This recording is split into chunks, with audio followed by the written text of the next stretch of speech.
Welcome, everybody. So glad to be here with all of you tonight. It's going to be a great show. Hit the like button, hit the subscribe button, hit the notifications bell. We're going to have a lovely conversation here tonight. It's going to be great. So I'm looking forward to it. Glad to be back streaming with all of you. The American century. I say that the century on which we are entering can be and must be the century of the common man. A radical redistribution of economic power. I mean, we know that racism is just a byproduct of capitalism. Everything would be all right if everything was put back in the hands of the people. We need a government that will make sure Americans are taken care of and organize the economy to serve the people, not the profits of a wealthy few. We now have the techniques and the resources to get rid of poverty. We got to start getting out there with the people. Get out of the movement and get to the masses. We need a government of action.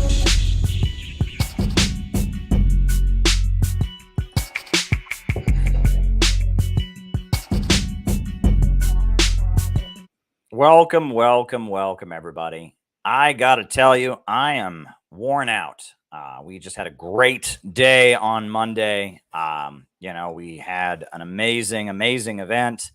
But the logistics for that event, putting it all together, really tired me out.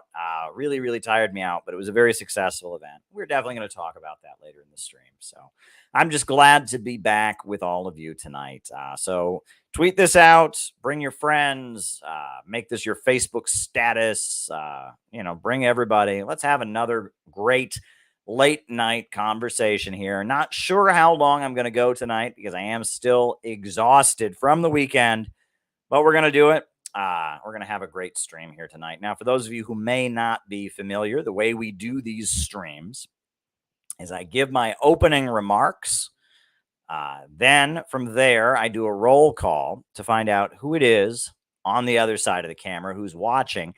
And then from there, after that, we then answer super chat questions for the rest of the night. So if there's something you'd like me to talk about in the second half of our program, please send me a super chat. I will type it down. And in the second half of our show, I will make a point of answering your super chat. I pretty much answer all super chats. Very rarely is there one I can't answer.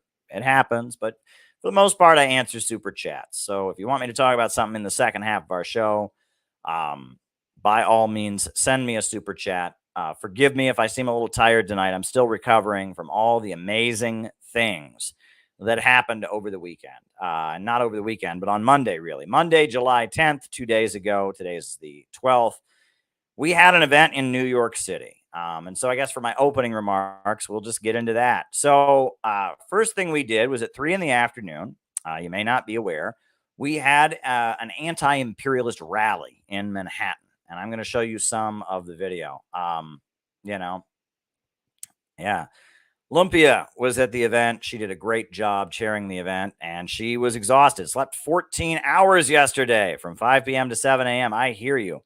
And I'm exhausted. And, Peter Coffin, he just went back to where he's living. He just went to the airport this morning. We unloaded everything from the car into the storage locker. And and yesterday we were going around doing last minute interviews, getting stuff ready for the documentary.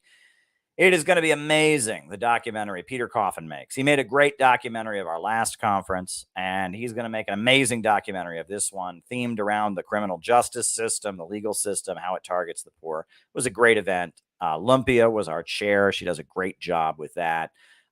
Great music, great speeches. Shout out to Johnny Blaze, played great music. Shout out to everyone who made the flag ceremony. I mean, it was so great in so many ways. And I'm going to show you a couple little videos here that we've got, but these will not do it justice. We got a professional video of the whole event, a professional documentary coming out. But thanks to everybody who made the event happen, everyone who sent donations to make the event happen, everyone who attended the event, very well attended. That room was full. That room was packed. It was really great. So thanks to everybody. And now let's kind of review some of what happened. So the first thing we did was we had our small anti-imperialist rally at 3 p.m. And I felt we had to do this anti-imperialist rally. We had to do it because so many of our people were coming in from out of town. Lumpia came in from out of town. Peter Coffin came in from out of town. You know, Noah came down from Boston. You know, Johnny Blaze came up from DC, and, you know, Briggy came into town. So many people were coming into town. We had to have at least some kind of protest. We couldn't just do it all indoors, right? So at 3 p.m, despite the humidity, despite how hot it was, we had an anti-imperialist rally. Shout out to Kieran, who was there. Shout out to InfoWiki, Jamie from InfoWiki. I'm going to show you some of the videos of that anti-imperialist rally that we did. That'll be the first thing I show you here. So let me just pull up some of that. Here's this is Jamie from InfoWiki, kind of giving you know, his remarks on the bullhorn. This is him. Reinvest in the United States. We need to stop bailing out these speculators on Wall Street and these creeps who keep sending us to war. We need to bring all of our troops back home. What are they doing overseas? How the hell am I interested in what happens beyond my borders when my own people are starving on the streets? Whatever happened to America? Yeah, so that was one great clip from the anti-imperialist rally, and I'll show another one. This is when Kieran from New Jersey, when he got on the bullhorn during the anti-imperialist rally. So I'll just pull that up as well. We got video of the whole thing. You know, Peter Coffin and the other Peter, they were filming the whole time, and we got professional video of the whole thing. This is just stuff I was able to just grab with my phone real quick. This is Kieran from New Jersey. The day we get closer to World War III. And we are here to say that we must stop World War III. We must stop World War III. We must stop World War III. Yeah. So that was kind of the anti-imperialist rally that we did. I know other people took video with their phones. So then the actual event was really, really awesome. I mean, I'll just show you. You know, we had the Uhuru movement. You know, they sent a representative. That's the group that's been indicted. Their 3 leaders are facing, you know, a decade in prison, charged with being supposedly Russian agents. And they sent their representative, and we made a point of greeting him. Here he is addressing the event. We are a dispersed nation. We have a collective interest no matter where we are on the planet. Because, again, we are all people. We all should benefit from the natural resources of the world. So, on May 2nd, 2023, the state indicted the Uhuru 3. Not only was Chairman Amali Yeshitela indicted, but also, mind you, Chairman is 81 years old. He spent 50 years of his life. Yeah. So, yeah, that was the representative of the Uhuru movement who addressed the meeting, gave a great presentation. He also spoke at the anti-imperialist rally that we did in the afternoon. There'll be plenty of professional video of that. This is just me grabbing my phone during the event. In addition to that, there were some other presentations. You know, Nick Brana, he brought the house down. I mean, this is Nick Brana. He spoke about breaking the duopoly. And time again, that you have, because death, destruction, misery is GDP, you see capitalism fighting both sides of an issue at the same time. That was Nick Brana. I mean, wait till you see the whole speech. It was utterly amazing. Chris Halali, he's a American Student Union, Party of Communists. He gave a great presentation. I'll just show you a clip of Chris Halali briefly. He gave a great presentation. He came down from Vermont. A couple people from Vermont came. To other parts of the world, that's Venezuela, that we support. The police there serve the people, right?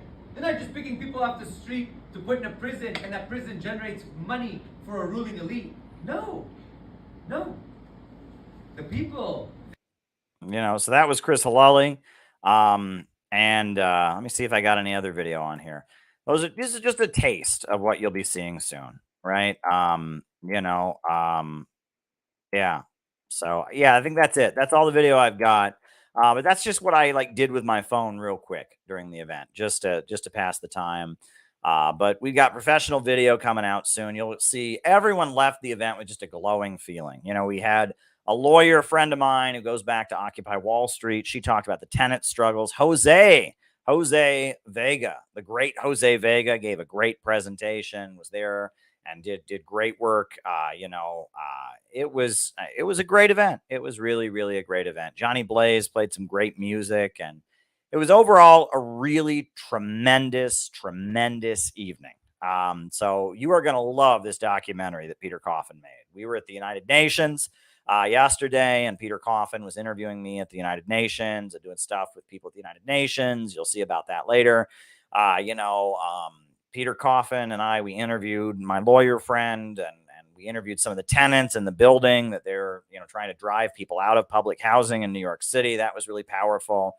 It was, you're going to get to see a lot. This film that Peter Coffin is making is great. He made a tremendous film of our last conference, and it looks like he's going to make another one. And I was with Peter Coffin. Peter Coffin is just an amazing guy to work with, and he really has skills when it comes to filmmaking. He did a great job. And, we had an opening prayer from the church that gave us the space, let us use their space. That was really, really great. A church that's done a lot around the Korean Peninsula. Greeting from the Uhuru movement. Great activist report. Noah got up and gave an activist report describing our anti-imperialist rally.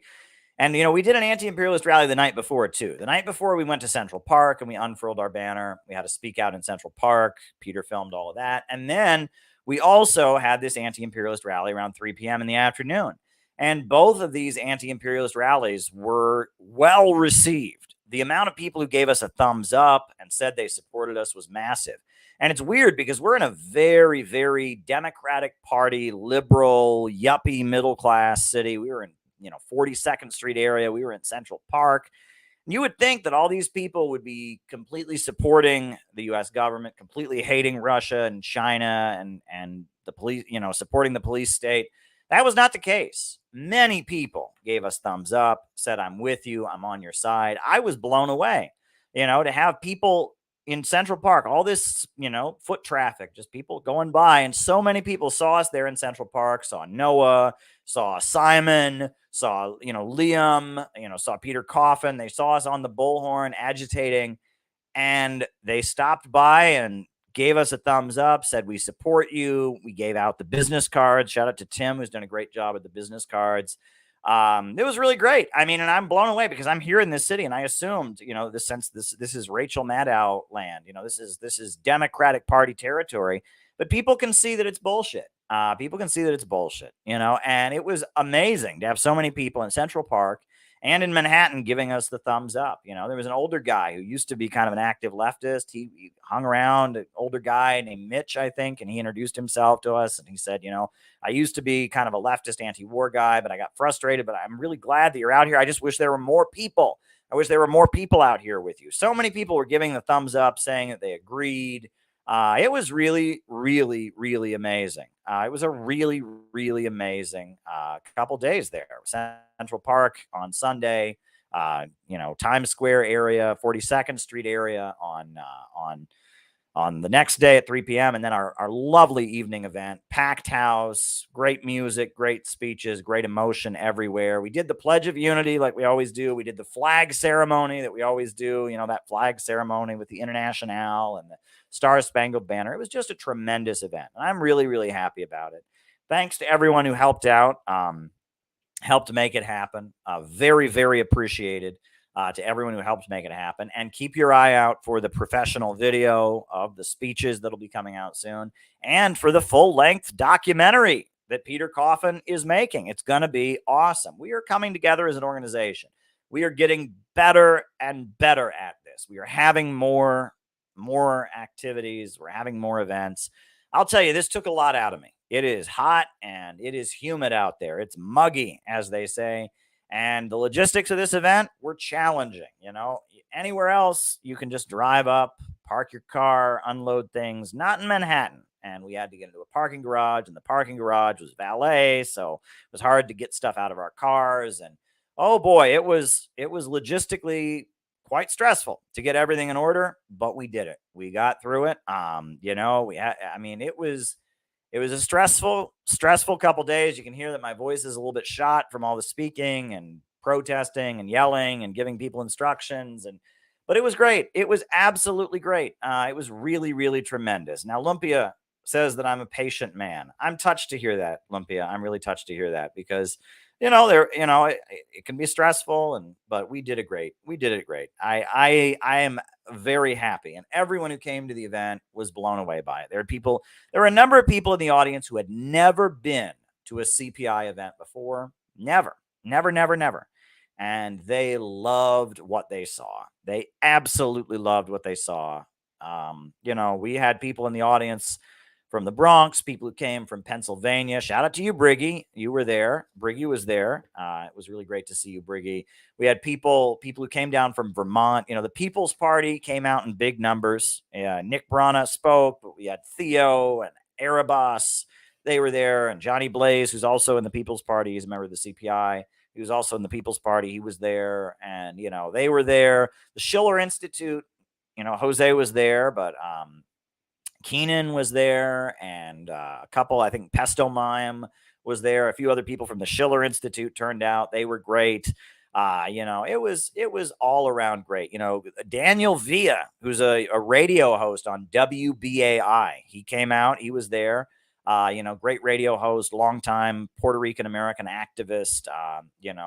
He's really, really great. Johnny Blaze, he played Tear Those Fascists Down, the Woody Guthrie piece. It was tremendous hearing him play that song. And oh man, this was a great event. I mean, it was really, really great. My lawyer friend gave a great presentation, and shout out to Lucy Blue Moon. She was there. It was really, really great to have her there. She was really, really tremendous. It was really great to socialize with her. Oh man, it was a successful event. It was really, really a successful event. It was really successful, and I'm really, really happy we did it. It was a step forward for our organization. Chris Halali, I've got to tell you, he is going to law school, and he gave a talk that was just right on point around the themes of the event. Just boom, boom, boom, laying out point after point, example after example of how the legal system serves the rich. That was really tremendous. So wait until you see the film, folks. Wait until you see the video. You're going to love all of it. Hang in there. Be patient. I got a lot of video to edit. I'm editing the video myself of our retreat that we just did in Missouri. I'm editing the video of the classes that we did. You're going to love it all. You're absolutely going to love it all. So I wanted to just kind of bring this community up to date, say thank you to everyone who supported us and enabled us to do what we did, and wants to enable us to keep doing events like this. I'm sure I'll have my strength back soon. Right now, I'm pretty shot, honestly, but I'll have my strength back soon. I'll have my voice back soon, and I'll be ready to hit more home run events like this again. It's going to be great. It's going to be absolutely great. And if you want to help out with events like this, you ought to join the Center for Political Innovation. Our numbers are growing. We, at this point, have 101 members. We are at 101 members. So if you sign up now, you can be member 102. We are growing as an organization. People keep joining. I met Kevin. Shout out to Kevin, right? Kevin, I met him. He's a transit worker from the Bronx. He came. He just joined CPI. He'd never been to one of our events before. So I got to meet a new member named Kevin who was there. He was great. Irving, longtime friend of ours and a member, Irving, he was there. I mean, it was just tremendous. Shout out to Kat, who was there. She was there. She had a great time. I mean, if I keep naming people, I'm going to forget somebody. I don't want to forget anybody, but it was a great event. It was tremendous. Great space. The space was absolutely amazing. Absolutely amazing. Funky says, I love the mix of people from different backgrounds and political ideologies. Yes, we are growing, and we are growing. We are marching ahead as an organization. Yahoo movement was well represented in that crowd. It was really a tremendous event. I'm really, really glad that we did it. In the heat of the summer, in the center of Manhattan, we had an anti-imperialist rally and an anti-imperialist evening conference. It was a step forward. Music, speeches, everything was just perfectly done. At no point did the meeting drag. Sometimes that happens. You have an event and somebody's taking a little bit too long in their speech, or somebody is, not doing well. Nothing like that. It was just boom, boom, boom, boom from beginning to end. I think the first speaker was Noah, who gave his activist report. And then we had the Uhuru movement. And then from there, we had Johnny Blaze did Tear the Fascists Down. And then from there, my lawyer friend spoke.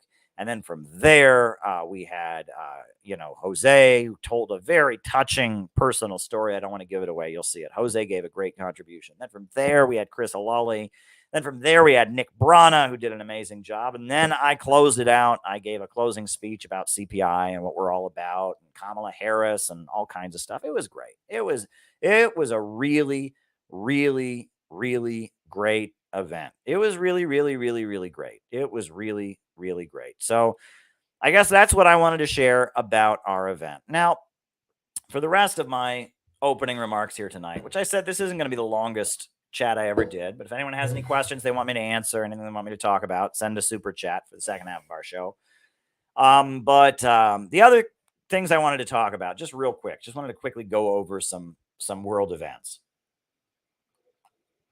So I don't know if you saw this, but North Korea had its territory penetrated by a U.S. spy plane. The United States, just to mess with North Korea, sent a spy plane into North Korean territory. Now, North Korea can remember when 4 million people were killed by the United States during the Korean War. Every single building above 1 story tall was bombed. And the people of North Korea can also remember how in the 1990s, after the Soviet Union fell, the USA created a food crisis in North Korea, prevented them from importing oil to run their tractors, brought their food system to a grinding halt to try and overthrow the government, probably killed millions of North Koreans by creating a food crisis in the country, by cutting off their fuel supply. It was utterly horrendous. And so for the United States, a country that's already killed millions of people in North Korea, for them to fly their spy plane into North Korean territory, that's just a provocation. So North Korea responded by launching a ballistic missile, right? Showing that they have a ballistic missile. They launched a ballistic missile. This is not good, right? When Trump was president, things were moving ahead on the Korean Peninsula. The USA had ended the provocative drills. And then on top of that, in addition to that, the United States President Donald Trump was meeting with Kim Jong-un, actually visited North Korea. And since Donald Trump has left office, all of that has gone to shit. All of that has gone to hell.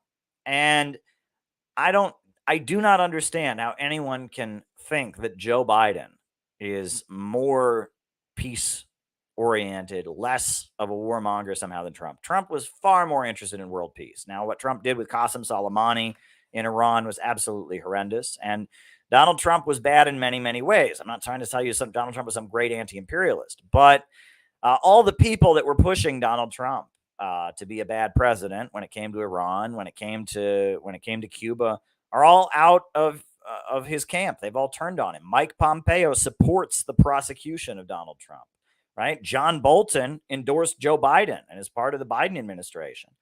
And you'll notice that all the neocons that were kind of pushing Trump to do bad things, like kill Qasem Soleimani, like overturn and roll back improvement of relations with Cuba, they're all no longer with Trump. Meanwhile, Trump continues to brag about how amazing his meeting with Kim Jong-un was. And on top of that, Donald Trump has continued when it comes to Ukraine. He condemned Joe Biden over sending the cluster bombs, to Ukraine. I mean, Donald Trump is getting better because the majority of the ruling class have turned on Donald Trump or turned against Donald Trump so overwhelmingly.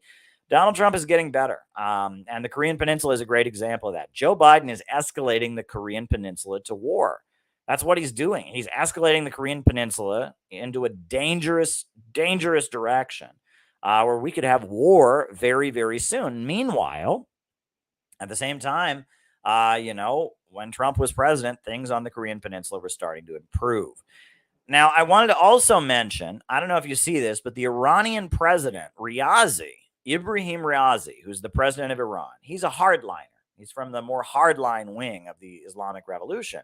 Raisi, he is on his way, and he's already in Africa, and he's in Uganda. He was just in Uganda, and he gave an amazing just an amazing speech in Uganda, calling out the United States for their human rights bullshit. This is what he said. He said, Western colonialism seeks to exert pressure on sovereign nations by exploiting the human rights issue and using it as a political tool, applying double standards. And the president of Iran, he went to Uganda, which is an overwhelmingly, I believe, a majority Christian country. And he said, look, it's bullshit. It's bullshit. They're attacking you. It's all bullshit. And they're using human rights in a cynical, manipulative way. And Iran has had a long history of solidarity with Africa. The Islamic Revolution of Iran very much saw itself as coming out of the string of anti-colonial revolutions that happened in the 60s and 70s. Iran, they have pictures of Malcolm X everywhere in Iran. Malcolm X is loved. He's considered a great hero of the Islamic religion, and in Iran they love Malcolm X. There's a huge following for Malcolm X in Iran. Many Iranians love Malcolm X, and I saw that when I was in Iran. And in Iran, there's also a very strong identification with the Black freedom struggle in America. Minister Louis Farrakhan frequently visits Iran, appears on Iranian television. The Nation of Islam is very well respected in Iran. In addition to that, in Nigeria, there is an Iran-aligned revolutionary organization called the Islamic Movement of Nigeria, and they control an area, the Nigerian government has raided them and fought against them, and there's like an armed group in Nigeria, that is aligned with Iran. That is, they're a legal organization. They're not trying to overthrow the government. They do practice armed self-defense. They carry firearms, and they are in existence. The Islamic Movement of Nigeria, and their leader Ibrahim Zakzaki was detained for a really long time by the government of Nigeria, and was ultimately released. But there's a big pro-Iran religious movement in Nigeria among Nigerians, and there's a whole region that is led by Shia Muslims. Sheikh Ibrahim Zakzaki is their leader. They've converted to Shia Islam. They accept the Islamic Revolution. They look up to Khamenei as their supreme leader. And that is really amazing. No one talks about that. Iran has a lot of support on the African continent. And I saw that myself, when I was the only time I've ever been to Africa was I was in Djibouti, the country of Djibouti on the Horn of Africa. And I was there because, I was on that ship to Yemen, that ship to Yemen, and we docked in Djibouti, right? We couldn't go to Yemen, so we docked in Djibouti. And this Iranian ship was allowed to dock in Djibouti. And what we saw is dock workers, people who worked, unloading ships. They saw there was a ship from Iran, and they would walk by and they would put their fists in the air and they'd shout, Allahu Akbar, Allahu Akbar, and there was many that happened all day long. There were many dock workers in Djibouti who were big supporters of Iran and big supporters of the Islamic Revolution of Iran. So Iran has a lot of support in Africa. So the fact that Riazi, the president of Iran, is making an African tour, right? This is really the first time that an Iranian president has toured Africa since 2013. It's been a while, right? Iran's been under a lot of stress. It's been under attack. And their previous president was very much pandering to America, right? Their previous president was a reformer who was hoping to kind of de-escalate with the United States. He negotiated with the United States. He did the Iran nuclear deal. And the previous president, he was convinced that if they sucked up enough to the United States, the USA would de-escalate with them. And that didn't happen, right? Iran sacrificed almost everything at the negotiating table, gave up almost all of their peaceful nuclear energy program in exchange for the United States signing a document that said, yes, they have the right to have nuclear power. And Iran got rid of all of its peaceful nuclear energy stuff, basically. And in exchange, as soon as Obama left office, Trump got in. Trump ripped up the nuclear deal, and then he murdered Qasem Soleimani, the top leader of the Islamic Revolutionary Guards, which is the elite armed force. This guy was like a hero in Iran. He was like their national hero, this great military leader, Qasem Soleimani. So basically, that previous president, the reformer, right? He's been voted out, and now they have a hardliner. Ibrahim Riazi is the current president of Iran. He's a hardliner. So instead of pandering to the West, he's going through Africa and he's meeting with the people in Africa, the Muslims in Africa who support Iran, with Christians in Africa who are sympathetic to Iran. He went to Uganda. Uganda has been subject to a lot of attacks by the United States. He just went to Uganda today and gave a speech about how the USA is manipulating human rights. And that this current president of Iran, he's saying, look, America has cut us off, so we're going to make friends with Venezuela. We're going to make friends. We're going to expand our presence in Africa. Fine. You stab us in the back. And that's what Riazi is doing. So, that's important to talk about. It's important to talk about these things. One story that many people don't realize is that, we all know about the hostage crisis, right? Right. When after the Islamic Revolution, the students of Iran, the revolutionary Islamic students, they seized the American embassy, right? They cut open the fences and they seized the American embassy and they held people in the embassy hostage. Well, there were hundreds of Americans in the Iranian embassy. They let every black person in the Iranian embassy go. Every single one. If you were black, they let you go. And they let almost all of the women go. Now, there were a couple of the women that were CIA agents. And they didn't let them go, but they overwhelmingly let the women go as well.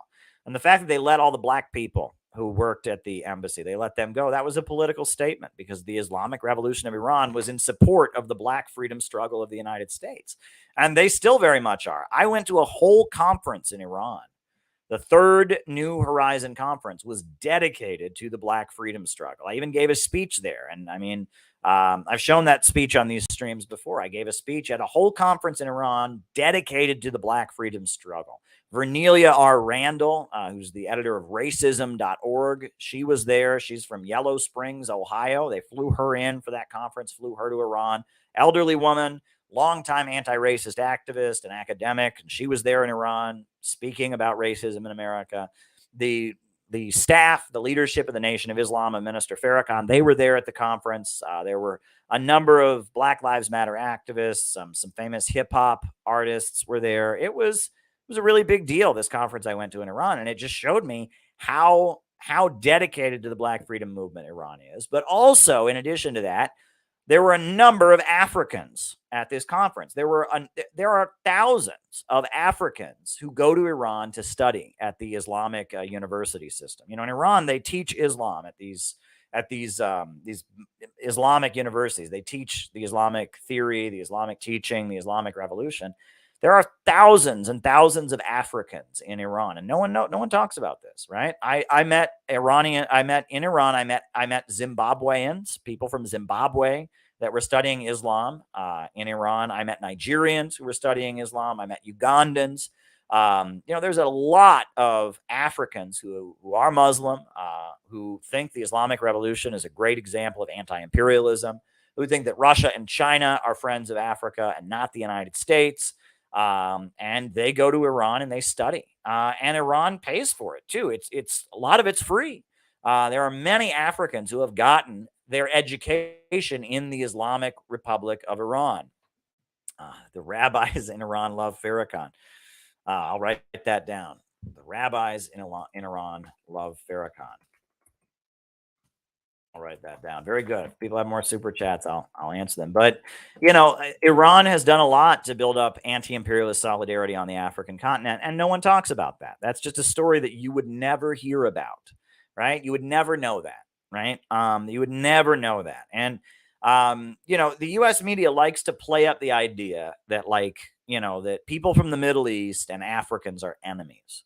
And that is it's a really big part. For example, the Save Darfur thing. You've all heard about the Darfur crisis. And now in Sudan, there's civil war. The South Sudan broke away from Sudan, and there's the Darfur region. And the way they portray that, they've tried to say that the Muslims that are fighting the Christians, they've tried to say, well, those are Arab slavers. They're Arab slave traders. Well, that's a lie.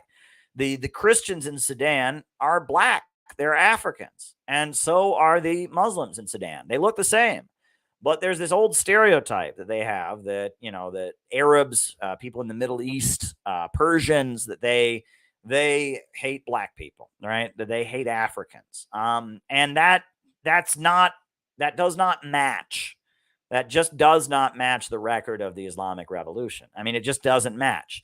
Now, are there wealthy Persians who are racist? Absolutely, right? That is true. Among wealthy people, northern Tehran, yeah, those folks, a lot of them are racist. A lot of them think Persians are white. They would say things to me like, oh, they would say racist stuff to me, but they don't represent the Islamic Revolution. I mean, the Islamic Revolution of Iran, the reason it's an Islamic revolution, not a Persian revolution, not a nationalist revolution, was because of the fact that it outlawed racism. The Islamic Constitution of Iran outlaws racism. And in Iran, it is illegal to discriminate, and that, Iran, Persians are the majority. They're the majority ethnic group. You have Turkmen, you have Arabs, you have Kurds, you have different ethnic groups. You have, there's people there with bright red hair in Iran who look like me, and they're called Caucasians. And I'm like, I said, who are those guys with bright red hair? They said, well, those are Caucasians. I said, of course they're Caucasians. I said, but who are they? No, when they said Caucasians, they didn't mean white people. They meant people from the Caucasus Mountains, right? But there's Caucasian Iranians. That's what they call them. But they're people from the Caucasus Mountains, and they have red hair. Apparently, red hair originated in the Caucasus Mountains. Did you know this? I never knew this, but apparently red hair, they traced it back. The original genetic mutation for red hair comes from the Caucasus Mountains, which, fascinating. Central Asian mountain range. That's where red hair comes from, right? And, they immigrated up into the north and became Vikings, and Ireland and Denmark and Ukraine. And, red hair comes from the Caucasus Mountains. But, and a lot of Chechens have red hair too, right? Because a lot of them moved to Chechnya, right? And so a lot of Chechens, that's why a lot of the ISIS fighters, they had big red beards. Well, those are Chechens, right? Anyway, that's a whole nother thing about red hair. If you're a redhead, that's interesting to you. If you're not a redhead, you probably don't give a shit. But that's kind of interesting to me. But yeah, there's many different ethnicities in Iran, right? So because of that, the Islamic Revolution of Iran, it outlaws racism, and has done a lot to empower ethnic minorities. And that's what a lot of the wealthy Persians of Iran don't like about the Islamic Revolution. They say Iran is wasting its money supporting Arabs, supporting Africans, wasting its money on trying to spread revolution all over the world. That's the way they see it. That's the way they see things. And, the wealthy Iranians, yeah, a lot of them were racist, and they said racist things to me. And they said things like, I'm a white person like you, and, stuff like that. But the Islamic Republic, tends to be, supported. The big supporters of the revolution, the Revolutionary Guards and others, they tend to be very, very anti-racist. And there's also a lot of non-Persians among them, a lot of Kurds, a lot of Arabs, a lot of different ethnic groups among them, and they pride themselves on their support for Africa, their support for the Black freedom struggle in America, their support for Nelson Mandela, etc. And so when people say, well, the Iranians, they're misrepresenting it. The Islamic Revolution of Iran is very pro-Africa, very pro-Black, very anti-imperialist. I don't know if you know this. This is a neat little story about Iran. But when the British government, when the UK, Britain established diplomatic relations with Iran, they forced them to set up their embassy on Bobby Sands Street. And that's in honor of Bobby Sands, the martyr of the Irish freedom struggle, right? Bobby Sands was an Irish freedom fighter who was, held as a political prisoner. He went on a hunger strike. And so the British embassy in Iran is on Bobby Sands Street. They named the street after Bobby Sands. It's amazing, right? Nelson Mandela went out of his way to thank the Islamic Republic for all the aid and support and weapons they gave to the African National Congress and the Spear of the Nation to fight against apartheid. And that's a story you'll never hear in America, right? You'll never hear that in America. All we ever hear about Iran is that women wear headscarves and that's unfair, and that it's so bad that women have to wear headscarves, and Iran hates women, and Iran, they're all a bunch of stodgy old ayatollahs or whatever. That's not the reality of the situation. Iran, their revolution, it's weird. It's not a Marxist revolution, okay? The Islamic revolution of Iran was not a Marxist revolution, okay? But I have to show you something. Now I have to stand up and I have to walk over to my bookshelf, because it's like, yes, that's true, right? And the Communist Party in Iran is illegal. That's also true. But I got to show you something.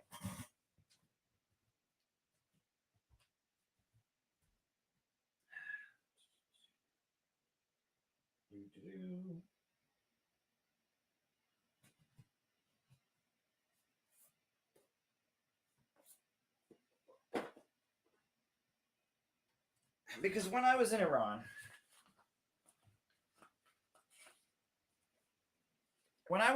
they gave me English translations of a lot of the like revolutionary books from Iran that like get into the teachings of the Islamic Revolution of Iran.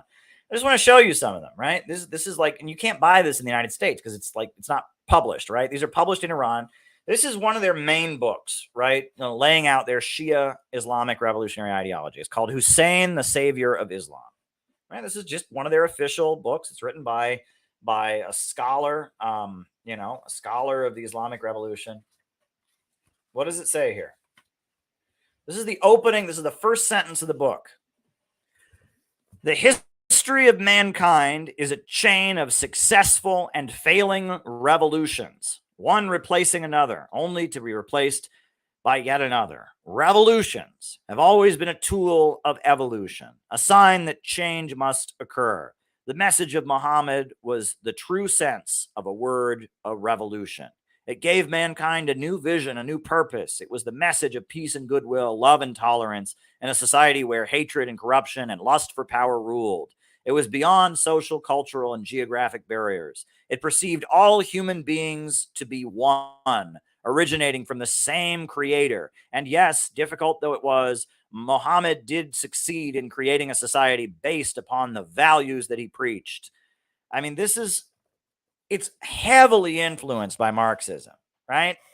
And that even though the Islamic revolutionary current rejected Marxism, it was a spiritual religious movement, very socially conservative, believed women should, have to be covered up, very against homosexuality, very much into the Quran and stuff. It was very much heavily influenced by the anti-imperialist global movement that was happening back then in the 70s, and anti-capitalism. And this book just page after page condemns capitalism, condemns the greed of the rich. Is that to say that someone couldn't interpret Shia Islam to mean the opposite? Of course not, right? Religions are like that. There's liberation theologists that come out of Catholicism in Latin America, but then there were, it was Adolf Hitler was a Roman Catholic also, right? That religion is often, subject to different interpretations, but the interpretation of Islam they have in Iran, and I'm not a Muslim. I'm saying this as someone who is not a Muslim. I'm a Christian. You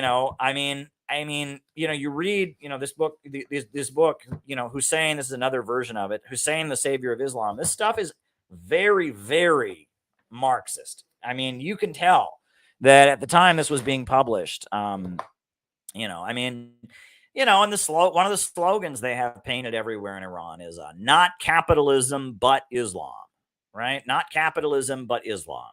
And then another slogan that they use is war of poverty against wealth, right? And yeah, there's income inequality in Iran. No question about that. People in Iran are not equal economically speaking. They are not, right? But the idea that Iran is not an anti-imperialist country, that Iran is somehow, not aligned with Africa, not aligned with the Black Freedom Movement in America, that's bull honky. A lot of gusanos in Glendale in LA. All right. But the last thing I wanted to talk about, just wanted to touch on this. Last thing I wanted to talk about was I wanted to mention that, yesterday at the United Nations, they had a meeting in which they brought forward an American Marxist writer who I actually got to meet for the first time in person. I guess I'd known of him vaguely.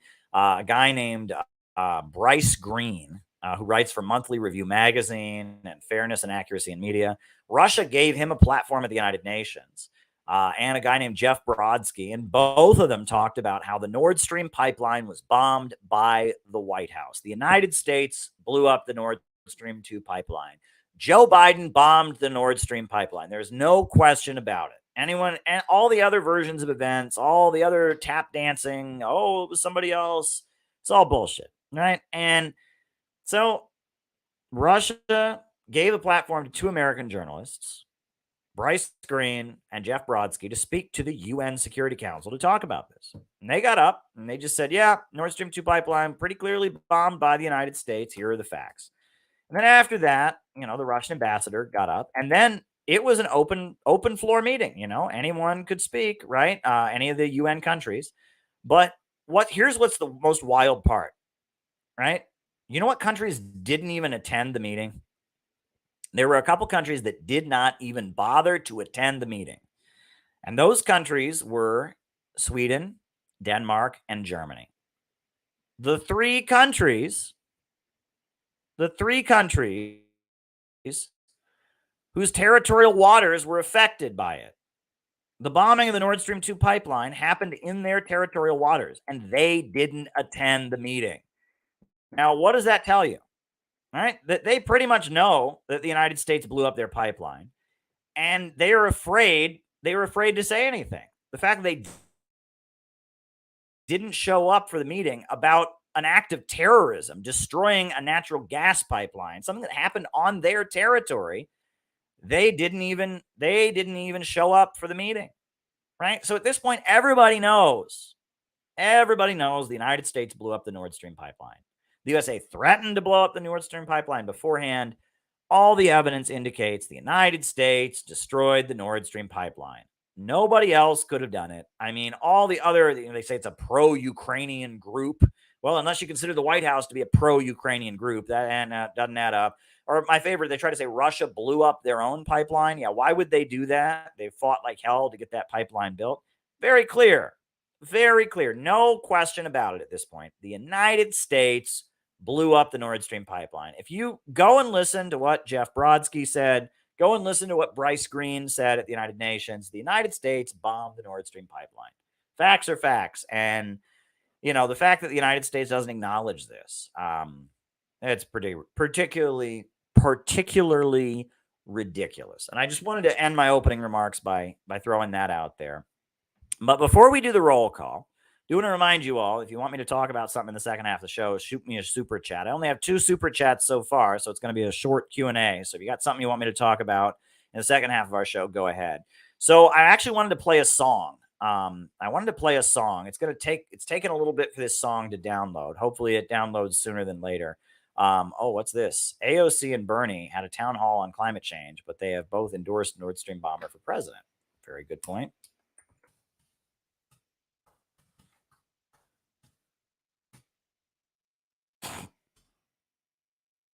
Climate change.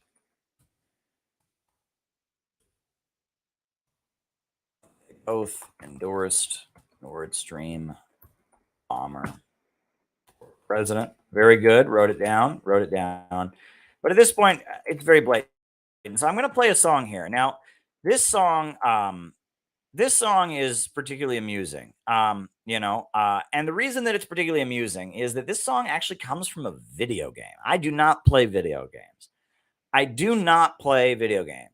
just never got into the habit. My parents wouldn't let me have one when I was a kid. And, it's just not something I ever did. I don't play video games. Of all the things, that you would ever think, Caleb, why in the world are you playing a song from a video game on your live stream? Well, I'll tell you why.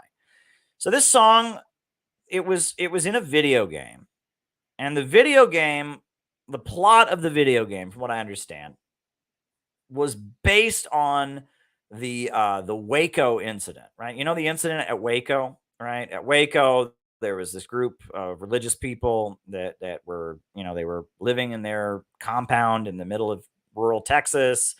And the U.S. government thought maybe they were selling firearms illegally without a license or something like that. And so there was a big standoff, and it ended with 33 people getting burned alive when they dropped a bomb on their compound. It was just a horrible, horrible event.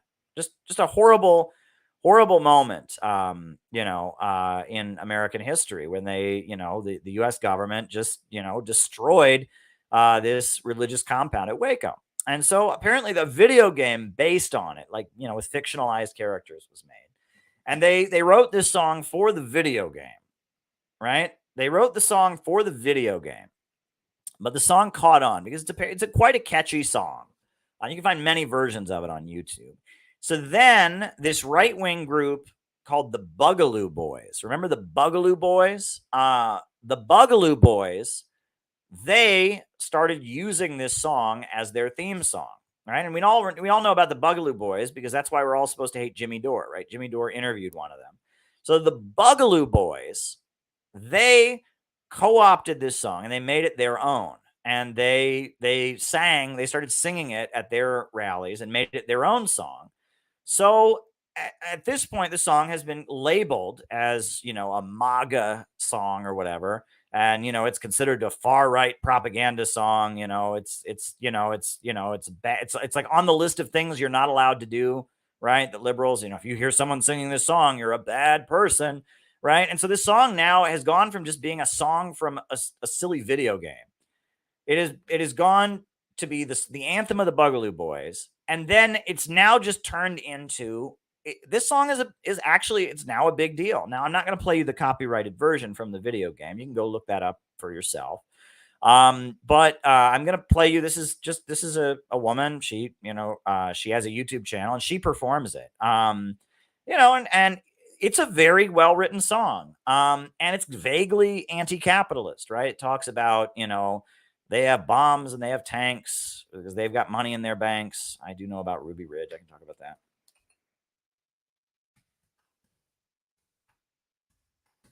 And, it's, it's vaguely anti-capitalist, anti-government, and very much in support of the right to bear arms, got a religious kind of vibe to it.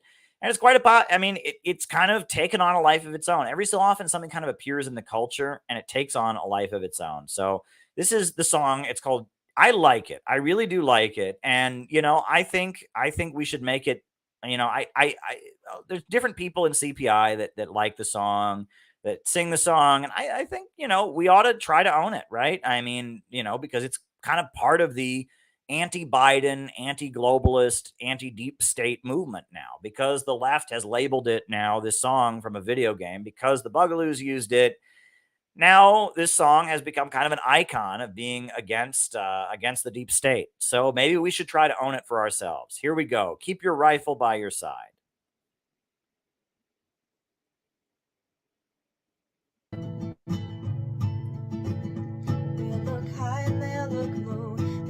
Everywhere we go, but when the sinners find us, we won't hide. They'll come loud and they'll come fast. We shoot first and we can last. Keep your rifle by your side, singing, oh Lord, this earth was made for us, singing, oh Lord, this simple life just ain't enough. So we'll take a stand, for we must protect our land. Keep your rifle by your side. They'll come day and they'll come night. They'll have our children in their sights, but if they don't have faith, their eyes are blind.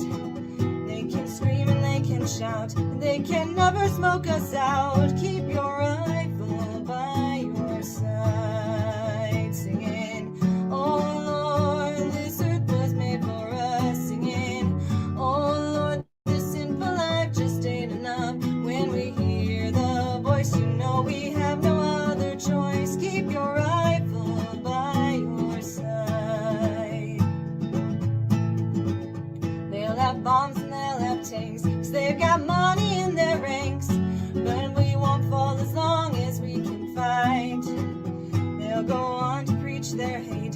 They won't get past the gate. Keep your rifle by your side, singing, oh Lord, this earth was made for us, singing, oh Lord, this sinful life just ain't enough. When I see your face, I know I must protect my place. I'll keep my rifle by my side, singing, oh Lord, this earth was made for us, singing, oh Lord, this sinful life just ain't enough. When I see your face, I know I must protect my place. I'll keep my rifle by my side.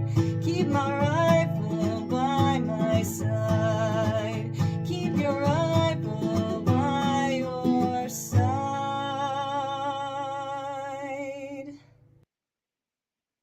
You know, I really like that song because I feel like that song, like Fred Hampton would love that song. John Brown would love that song.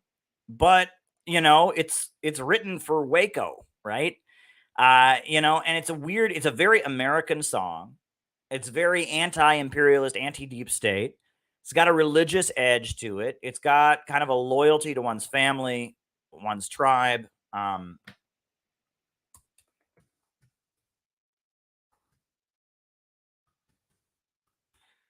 So, you know, I like it. I do. I really do like it. Yeah, I think we should make it more part of the CPI universe, right? As much as we can. I mean, it's copyrighted and stuff like that. But in what we're trying to do, right? Into kind of, you know, rejecting the synthetic left and their cancel culture. You all are fascists now for listening to that, just so you know. You know, you all are fascists because that song apparently is fascist, but it's a great song. And I would like us to make it more part of the CPI universe because it's very American, but it's got a left side to it, but it's something that I think all Americans could relate to. Stay locked and loaded, comrades. Exactly. Keep your rifle by your side. I like it. So hit the like button, hit the subscribe button, hit the notifications bell.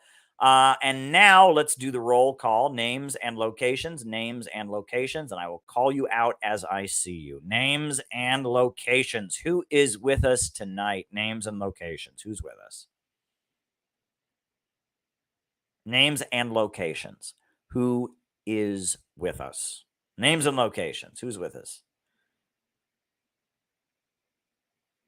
Anybody? Names and locations. I'm sorry. It's not coming through on StreamYard. I know it's probably on the other screen. I see John McCarthy in Chicago. I see I see Harold Dogbottom in Kakalaki.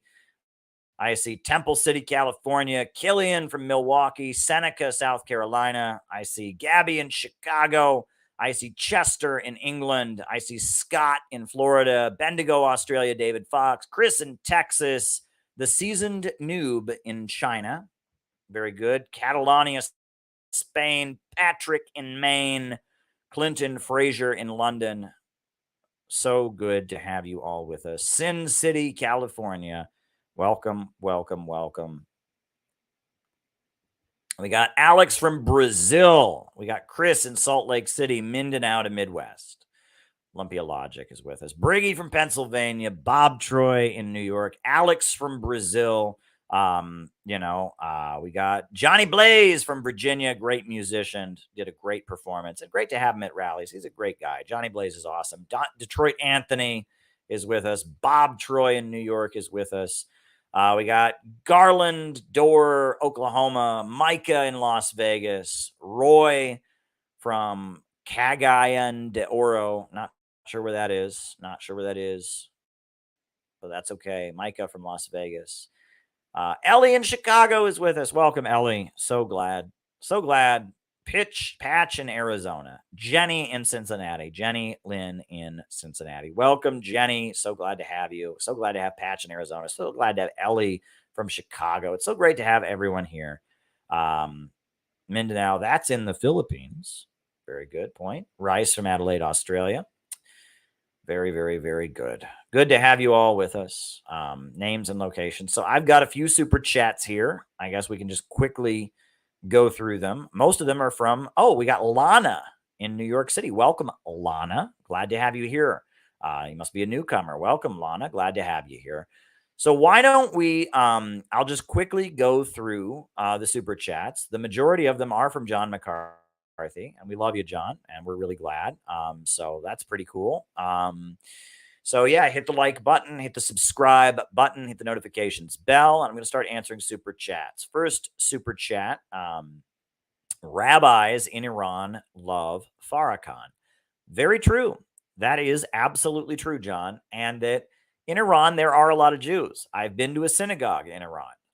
It is not illegal to be a Jew in Iran. Jews in Iran practice their faith. They just have to renounce Israel. Any support for Israel is illegal in Iran. Iran is an enemy country. They consider Israel to Israel is not a country. It's illegally created, occupying Palestinian land. Israel has threatened to nuke Iran and destroy Iran so many times. So because of that, Iran says you support Israel. That's a very serious crime in Iran. So there are Jews in Iran, but they are what they call true Torah Jews, meaning that they don't accept the Talmud. They only believe in the Torah. And they argue that Israel can only be created by the Messiah. Only the Messiah can create Israel. And that Israel itself is a violation of the Jewish law because it is an attempt to create Israel without the Messiah. And they're not the only Jews who believe that. Some Orthodox Jews, they won't say Israel. They think saying Israel is a sin, so they call it Eretz Disrael, the land of Israel. Right. And they say Israel's kind of like the landing pad, right? And when the Messiah shows up, like it'll be like the helicopter landing on the landing pad. Those are some of the Orthodox Jews. They won't even say Israel. They say Eretz Disrael because it's not really Israel because it's not created by the Messiah. But the Jews in Iran, as well as the Jews of Neturei Karta, they say that Israel itself is an abomination, is a violation of their faith because only the Messiah can create Israel, that the scriptures are very clear about that. And that this fake Israel that's been created, they see Israel as being kind of like the Antichrist. They don't believe in Christ, but like the anti-Messiah, right? Because they say only the Messiah can create Israel. And because this other thing that has come into existence is not Israel, as it was not created by the Messiah, it's an abomination. It's evil. And that's how. And there are Jews in the world who feel that way. They are a very small minority of Jews, but that's the Iranian Jews. That's how they feel. And that's how Neturei Karta feels. That's how there are other Orthodox Jews who feel that way. They feel that Israel is a violation of Jewish law, is contrary to Jewish law and Jewish teaching. Which I think fascinating. There's a lot of Russian Jews who feel that way, not the majority, a small minority, but they exist. And that those are Jews that you never hear about in American media. All right.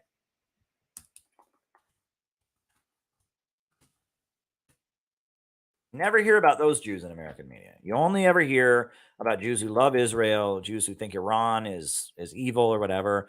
And you might hear about leftist Jews who oppose Israel, but you never hear about Orthodox, very conservative Orthodox Jews who reject Israel as being a violation of their scripture because only the Messiah can create Israel, which I think is fascinating. I think it's very fascinating.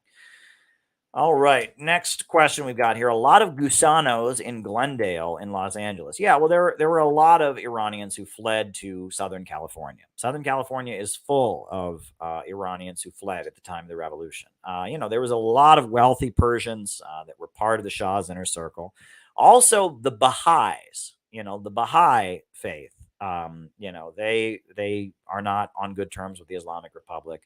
The Islamic Republic considers them to be atheists. It forbids them from proselytizing because it considers that they are preaching atheism. But Baha'is don't think they're atheists. They have a particular interpretation with, I guess, what is it? They believe that their prophet was a guy named Baba Ullah, and he united Christianity, Islam, and Judaism into one single faith. And there's a mountain in Palestine that's I don't know much about Baha'ism, but the Baha'is are also a lot of Persians, wealthy Persians who were supporters of the Shah were of the Baha'i faith, and they have fled Iran. And there's a lot of Baha'is in Southern California that perhaps practice Baha'ism. They're a religious minority that was very privileged in Iran. Southern California, they talk about, I think they had a TV program, The Shahs of Sunset Park. It was about Beverly Hills Iranians, and that exists too. But there are also Iranians, in Southern California who support the Islamic Republic, and a lot of them, some of them are atheists, right? Some of them are atheistic leftists, but they know U.S. imperialism is the main enemy. They're opposed to Israel, and they don't like the Islamic Republic, or they're not Muslims. They don't have its ideology, but they also feel that that the U.S. imperialists are the main danger. They support the Islamic Revolution against the U.S. imperialists. So you got to be careful with that. I mean, yes, the most vocal and visible Persian American population are people who fled the Islamic Republic, who hate Iran, they tend to march with the Shah's symbol, with that lion with the sword on it. They tend to be supporters of the Shahs and the monarchy. Those kind of folks, they are the folks that are the most vocal. You also have the MEK, the Mujahideen Khalq, which is a strange religious sect that was originally supportive of the Islamic Revolution, and then supported Iraq during the Iraq-Iran War, and now assassinates Iranian scientists for Israel, a terrorist group that has killed Americans. You have them too.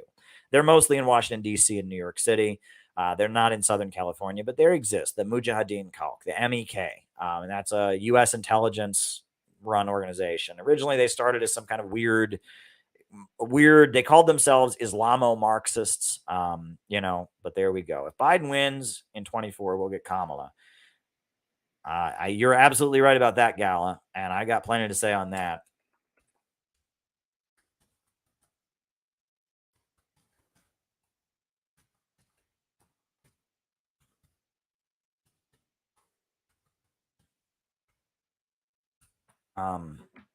Absolutely. And thank you, Lisa Smith. Right. Thank you very much. There you go. So yeah. Next question we've got here. AOC and Bernie had a town hall meeting on climate change, but they both endorsed the Nordstream bomber for president. Yeah, it's just phony grandstanding, right? I mean, the climate change thing, they're using that to push degrowth. I mean, one of the best things that came out of the meeting last night, I didn't even expect this, but one of the lawyers who spoke, she talked about how she's fighting for these tenants, these people that are being pushed out of their apartments, public housing in New York City. She's fighting for them, and she approached AOC's office. And AOC said, well, we might support you, but you have to support the Green New Deal first. And the Green New Deal is all about degrowth, right? For them, climate change is just an excuse to push degrowth. These people are Malthusians. They're Malthusians. They believe that there are too many people in the world. We need to reduce the population. They are anti-human in their perspective. And climate change is a hysteria through which they're going to try to save the capitalist economy, to resolve the glut of overproduction with degrowth. And that's what it's really about with them. They see the economic crisis and they want to reduce consumption, reduce the population, reduce living standards, reduce production to try and stabilize the capitalist economy. And they use environmentalism as an excuse, because blowing up the Nord Stream 2 pipeline was a huge environmental ecological disaster. But they still did it. I mean, it caused a huge amount of gas to go into the ocean. I mean, it was, you want to talk about something that's bad for the environment, but they still did it. They still did it because they don't care about the environment. They just want to hurt and destroy Russia. They want to keep the world poor. They want to stop growth and development. They want to stay at the top of the pyramid and force everything down into poverty so they can stay at the top. They are Malthusians in what they believe. They are degrowthers. They are Malthusians. They are trying to stay at the top, keep the world poor and make it poorer so that they can stay at the top of the pyramid. They don't want multipolarity. They don't like the fact that Russia and China broke free from their grip and have started developing. And that's what it's really about with them. And it has nothing to do. The climate change is just a cover. What do you know about Ruby Ridge? Well, that happened before Waco. That was in the early 90s.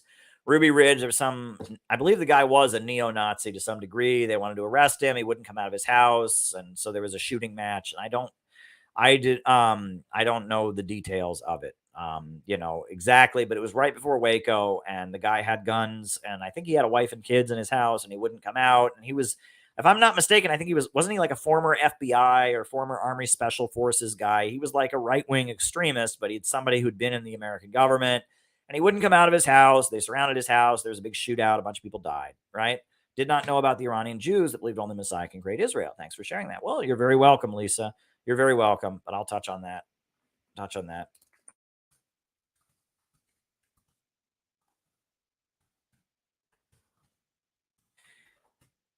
It was an incident that happened early 90s, Ruby Ridge, the shootout at Ruby Ridge, and it kind of set the stage for Waco, which happened later. In Waco, Texas, you had the infamous incident, the standoff with the Branch Davidians, etc.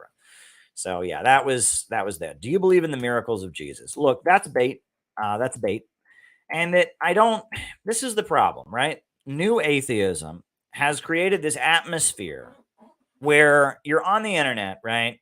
And it's like you say, yes, I believe Jesus healed the sick. And they go, oh my God, you believe in magic. Oh my God, you believe some guy just walked up to people and went and healed, and it creates this atmosphere of mockery. And I don't appreciate that. I don't. Do I believe that things that are not scientific, that do not conform to the laws of physics, have been done as a result of spiritual power? Yes, I do. Yes, I do. And if you want to interpret that as me being a stupid for not being a new atheist, you can do that all you want. But yes, I do believe that, figures that are, possessed of the Holy Spirit and, have the ability to do things that defy the laws of physics. I think that is possible. And as someone, as a man of faith, I do accept that. That's why I'm not a strict dialectical historical materialist. The fact that I would acknowledge such a thing, that I would acknowledge that spiritual forces exist, and that, I don't accept the premise that all that exists is matter. I do believe that there is spiritual power. I do believe in the power of faith and the power of ideas, the power of prayer, etc. So in that sense, I'm not a strict dialectical materialist. And I do think that dialectical materialism, as much as it's useful in understanding the way world events happen and such, it doesn't have the answer to everything, and that it lacks the spiritual power, and that the Soviet Union and communism in the 20th century, it was weak because it stuck to this hard materialism. And I actually am editing. I gave a workshop at the retreat we did in Missouri on the topic of faith and socialism. Great workshop. And many members of the CPI got up and gave their opinion on religious faith, gave great answers, great perspectives. I'm going to post that pretty soon. I'm editing the video right now, putting in pictures of what was discussed so people can see it. But yeah, I'm not ashamed of having religious faith. I'm not ashamed of believing that things that go contrary to, what science can explain may have occurred throughout history. I'm not ashamed of that, but I don't appreciate that tone with which you ask that question. I know what that is, right? I can see the same videos you've seen, and it's like, I'm supposed to say, yes, I believe in those miracles. And then you go, oh, he believes in a talking snake. What an idiot. So there you go. I mean, and that's, if you have that attitude, right? There's a lot of people, I swear, and I'm just talking here, right? I don't know why I'm going here. There's a lot of people who don't seem to care. Did everyone see that guy who was rambling? Like the last time I did a video, I was talking about it's a cookbook. I was talking about the fall of the Soviet Union, the demoralizing effect of Khrushchev's secret speech. And this wise guy is in the chat and just won't shut up about how, oh my God, he didn't talk about the oil prices and how that hurt the Soviet Union. I wrote a whole book called Oil and the Global Capitalist Crisis. I gave an entire speech about oil price manipulation and the role it had in the fall of the Soviet Union, right? But this guy, I'm talking about another aspect of it. I'm talking about Khrushchev's secret speech. I'm talking about the psychological prepping for the economic problems. And this guy is just going on, oh my God, Caleb's an idiot. Oh, he doesn't know about the oil prices. I do know about that. Like, you're about 5 years behind me, boy. And he's just going on. And I'm like, why is this guy acting this way? Right? He just wants to sit there. And it doesn't really matter to him whether he accomplishes anything, whether he builds an organization, whether he just wants to be the smart guy on the internet.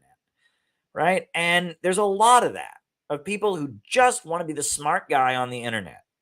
Right? And it's like, if I really wanted to, I could have stopped my stream where I'm talking about really important stuff and said, I already wrote a book on that dude, and owned him. But I'm trying to do something important here. I'm giving a presentation and communicating some great ideas. He doesn't care about what I'm saying. He just wants to be the smarter guy. He just wants to be the smart guy on the internet who knows more than me, right? And you don't gain anything in life by doing that. You really don't, right? Maybe you feel good about it, right? But you're not really accomplishing anything. And there are so many people, I'm convinced, they don't want to build a real organization. They don't want to build a real mass movement. Instead, they just want to be on the internet and feel like they're smarter than everyone who does. And so whenever anyone does anything, I swear, whenever we have a CPI summer camp, whenever we have a CPI conference, there's always a bunch of people who are just like, this is cringe. And they can't ever explain what we did wrong. It's just, oh my God, you're lame.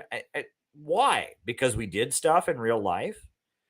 And what that is that they wish they had the ability to actually be part of this, right? These people are lonely and they're socially isolated. And so their consolation is, yeah, well, these people who actually do stuff, they're nerds. Yeah, well, I'm smarter than them. I know about oil.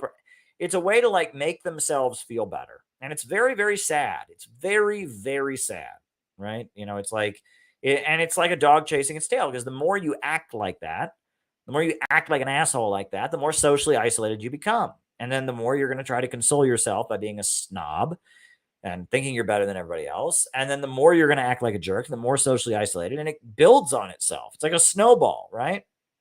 You're too socially afraid to go and make friends with people. So you act like a jerk and you think, well, I'm smarter than them. They're all a bunch of nerds. So then you act like a jerk and less people want to be around you. And next thing you know, there you go. Why is being empathetic seen as weakness? And it builds on itself, and it's really unfortunate. And it's a cycle these people get into, and it's awful. And there's a lot of very miserable people on the internet. The internet is a place that miserable people just kind of display their misery. And I feel sorry for these people, and I pray for these people. I do. And I want them to get better. I want them to heal, but it has to come from within. They have to. My biggest mistake of 2022 was dragging people along who didn't want to be dragged. And I will not make that mistake again, right? You cannot force people to heal. If people don't want to heal, you know what I mean? They won't. So, I'm not going to drag people along. If you want to heal, if you're starting to heal, if you're starting to show you have will, I can help you. I can open doors for you, but I am not dragging anybody along anymore. That was my mistake, right? That was my mistake. So there you go. All right. What was Vietnam's economic miracle? There's an article, I believe, from the World Business Forum, Vietnam's economic miracle. But basically what they have is they call it the socialist-oriented market economy. And if you read their article, I quote from that article. It lays out how in Vietnam they had a huge expansion of GDP, a rapid growth and expansion of their economy because they laid the foundations. The government spent lots of money on tech infrastructure, on educating the population. Yes, they have quote unquote liberalization. The article tries to make it sound like it's all liberalization, but between the lines, you can tell it's not just market reforms that made Vietnam's economic miracle. It's that socialism guides it. Socialism laid the foundations with education, with investment in the tech sector, with guiding. I mean, you read the article, and I've quoted it many, many times. Vietnam's economic successes are because of the socialist government that laid the foundations and continues to guide it. So there you go. There you go. But yeah, I even wrote an article about how part of the reason that they tried to sabotage Donald Trump in his meetings with North Korea was because both China and Vietnam have had massive economic successes. And they fear that if North Korea gets foreign investment, it'll also be successful and it'll strengthen the Communist Party. In the 1980s, various countries across Eastern Europe started having market reforms, quote unquote, liberalizing their economy. And this led to the overthrow of the Communist Party. So the USA assumed that in China and in Vietnam, the same thing would happen, right? They would liberalize their economy and then they would overthrow communism. Well, the opposite happened. The Vietnamese Communist Party and the Chinese Communist Party are stronger today than they were in the 80s because they utilized the market reforms to strengthen socialism. And because of that, the USA is really afraid that if North Korea is able to utilize market reforms to strengthen socialism, that the Korean Workers' Party will be even stronger. So there you go. There you go. There you go. But yeah, Vietnam has had a lot of economic success. And they have a heavily state-run economy, even though they do have a market sector. Absolutely. All right. If Biden wins in 2024, we will get Kamala Harris as president. And that is the only reason I am convinced that they are having Biden run again. Kamala Harris could never win an election in the United States. She couldn't come close. Tulsi Gabbard got more votes than she did when she ran in the Democratic primary. Kamala Harris could never win the presidency. Never. So the only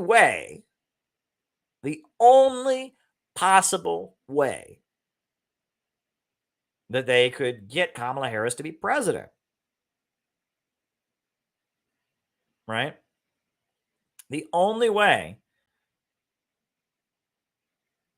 that they could get Kamala Harris to be president is to have Biden run again. Oh, that's a good question, Johnny Blaze.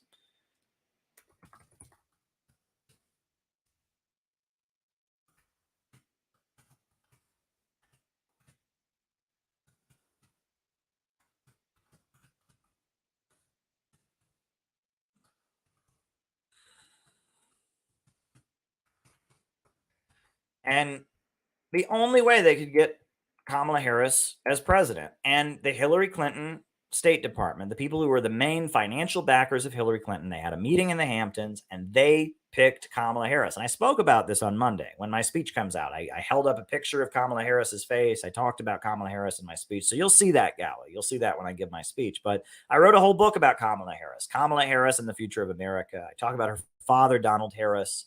I talk about her record as prosecutor in California, and I talk about a lot of things in the book. And Kamala Harris,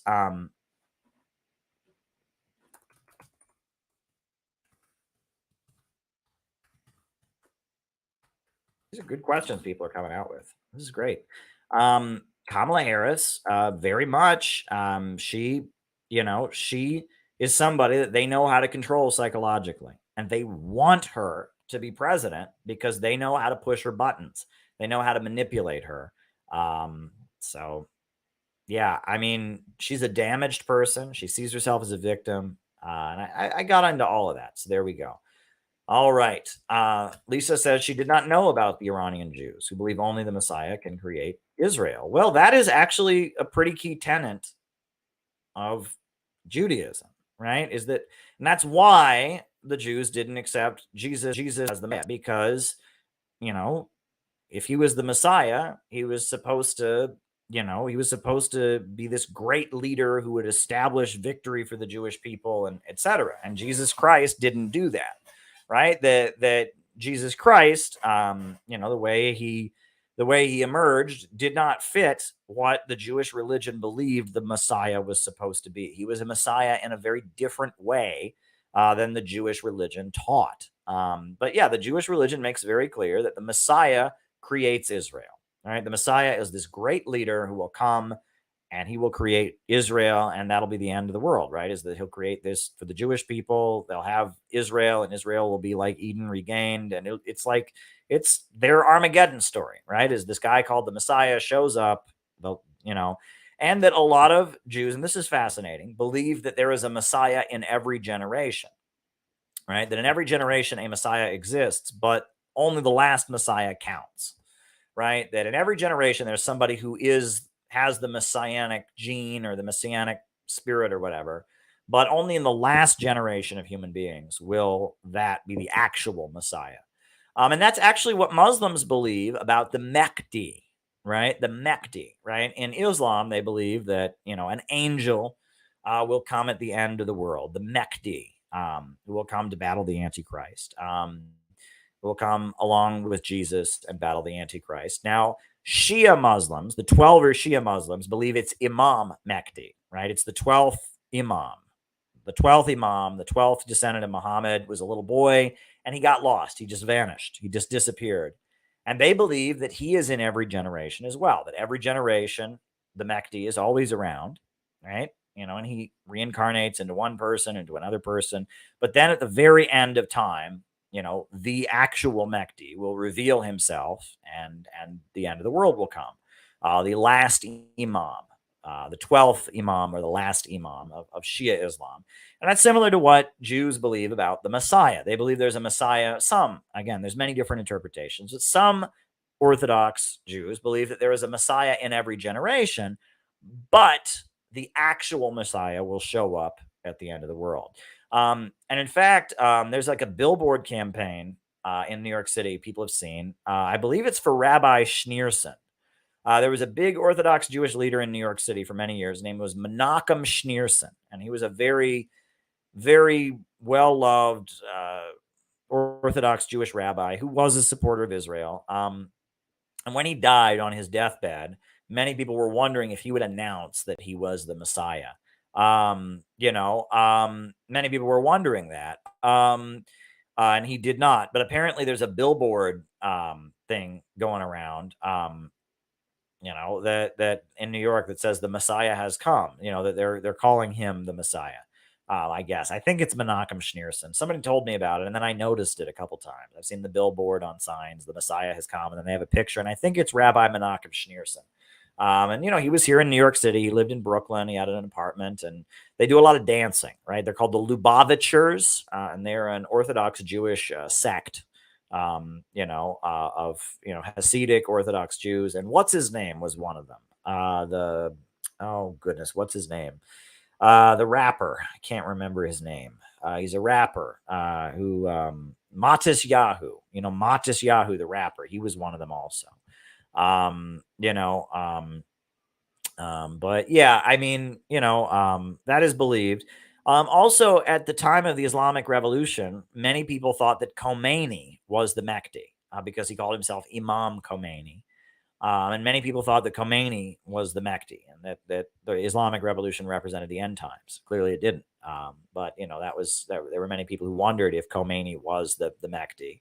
And then I understand there was a guy in Sudan at one point who called himself the Mehdi, who claimed he was the Mehdi. And there was some kind of uprising in Sudan, and this guy was the Mehdi. And I forget the details of that. But there you go. There you go. Why is being empathetic seen as a witness? How does capitalism affect modern dating? I'm the wrong guy to ask about that, but I'll give it a shot. I'll give it a shot, Gabby.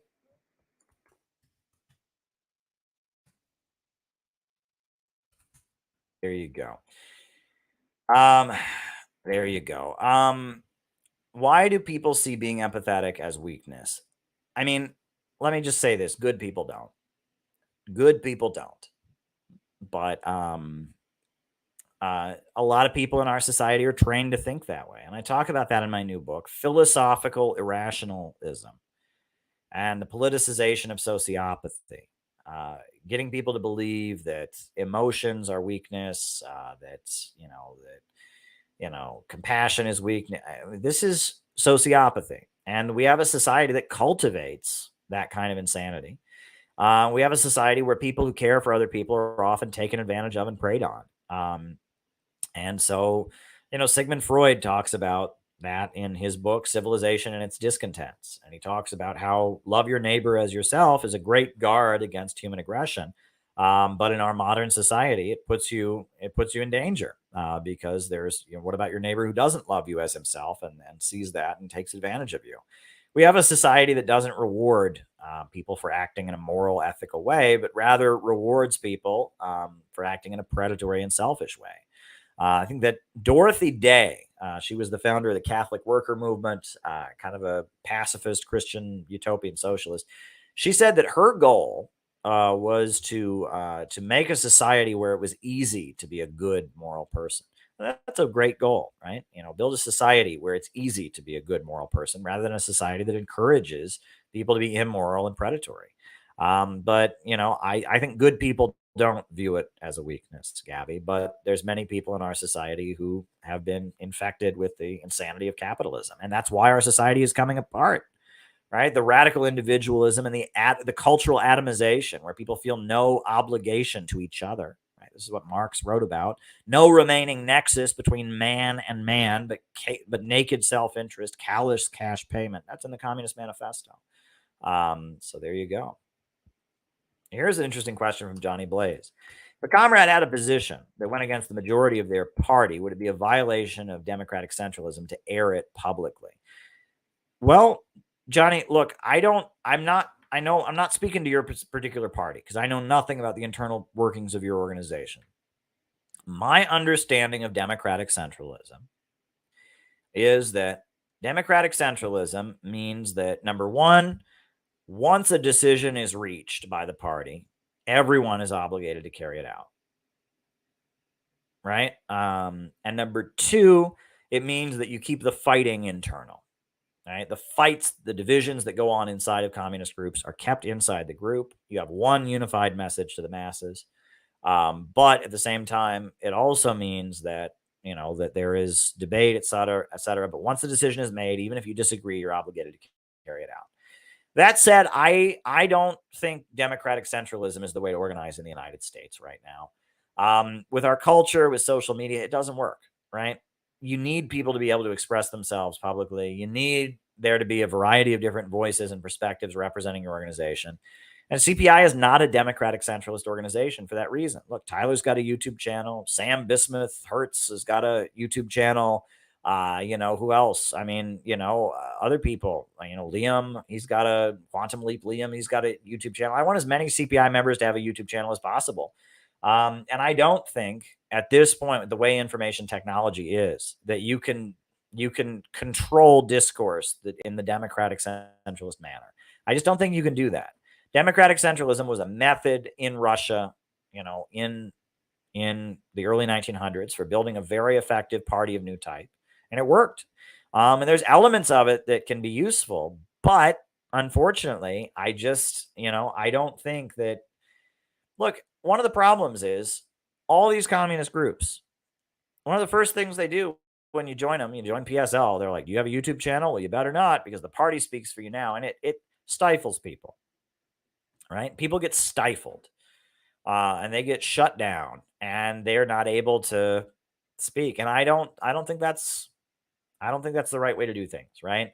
I think that we need as much socialist agitation, as much anti-imperialist writing and speaking and live streaming. I think we need as much of that out there as we possibly can have. And because of that, democratic centralism, it needs to be revisited. Are there aspects of it that can be useful? Would it be useful at another stage, in more of a military kind of situation, or a situation where there's a really tight division and you're operating in a very strategic manner? Yes. But at this point, CPI, we're not a democratic centralist organization. We're not even a party. We're simply an educational organization. We don't practice democratic centralism. But the way democratic centralism is generally practiced, that's what it means. Now, to be fair, every group enforces it differently, right? I mean, the Communist Party USA claims to be a democratic centralist organization. They're pretty loose. But the Revolutionary Communist Party, they're also a democratic centralist organization, and they're very, very, they all do the same thing, and they all say the same thing, and they won't even tell you. You ask, if you ask what are they called? The Bobavakian people, if you ask them to explain Bobavakian's new synthesis, they won't do it. They won't do it. You have to they'll pull out Bob's book and read them out loud to you because they're afraid they'll explain it in the wrong way. I mean, it's a very tight democratic centralism. Other groups have a very loose democratic centralism, right? So there you go. There you go. All right. Next question. Why did modern feminism become toxic so quickly? Well, here's what I think. All right. I'm speaking on this as a man. So there's probably a lot of women that are cringing right now and thinking, oh, God, Caleb, I don't even want to hear what you're about to say. And maybe my opinion doesn't even matter. But here's what I think, right?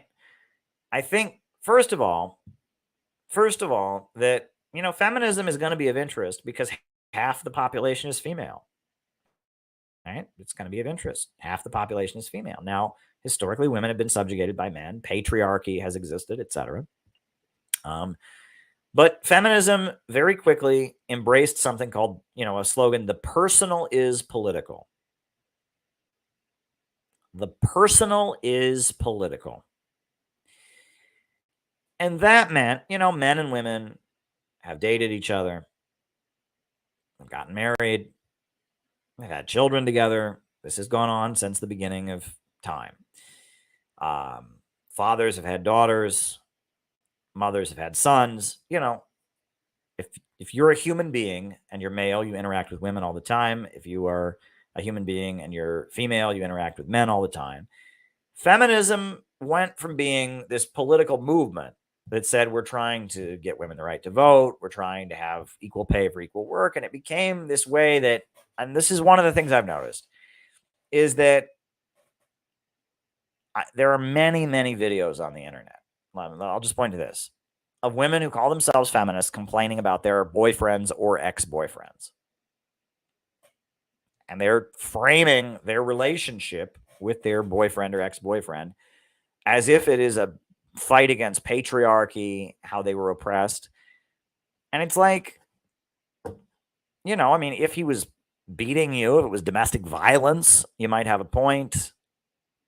But, people date people of the opposite sex and it doesn't work out. You weren't right for each other. And for some reason, a lot of internet feminism has decided to make things that go on between people. Relationships happen. People get married and get divorced. People date and then break up. To make things that happen between people into big political issues. And that is toxic. Right? I don't even know. Isn't there some pop star who's dating somebody and it's like, did he beat her? No. Was he physically violent? No. Did he sexually assault her? No. But they dated and he was a jerk when he dated her. So she publicly is talking about what a jerk he was. Like, how many women think their ex-boyfriend is a jerk? Right? I mean, and that when you make that a political issue, you're going to make something toxic. Right? I mean, not everyone likes everybody else. Not everyone likes everybody else. Not every relationship is going to end on a positive note. And even good relationships have their bad days. And when feminism decided to make that political, that is when people stop taking feminism seriously. And there's many, many videos on the internet. Many, many, many videos on the internet of women complaining about their ex-boyfriends, complaining about their boyfriends, and making things that are bad things or arguments or disagreements that happen in their relationship into this big political issue. And it's really sad.